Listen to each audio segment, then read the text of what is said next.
neue Legende greift um sich, der nächste Durchstoß ist schnell verpasst. Den Friedensland fall ich in den Rücken, wenn ich sag, dass Deutschland Länder mit besitzt. Doch Soldaten, lasst euch ja nicht lumpen, je länger ihr dort sind und tötet, schießt, verbrennt, desto größer wird der Hass auf ein Land sein, das man vorher kaum und jetzt nur als ein Ringling kennt.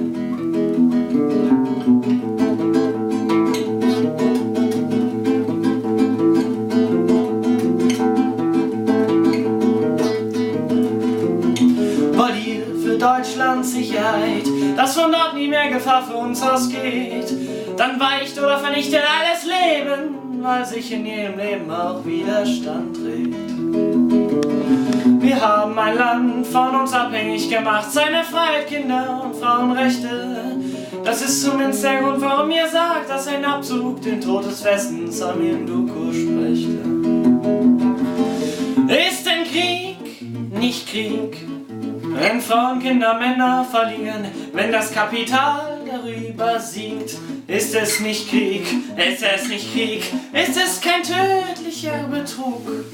Wenn sie mit Frieden den Krieg legitimieren, wenn immer noch die Gewehrmünder siegen, ist kein Betrug, ist kein Betrug. Woher nehmt ihr euch das Recht für einen Krieg, an den Menschen rein gar nichts liegt?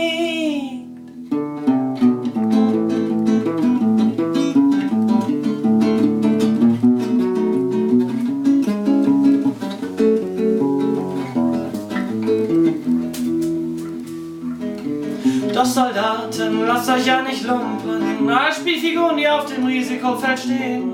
Denkt an die Fassung, auf der euer Handeln Fuß von deutschem Boden darf nie wieder Krieg ausgehen.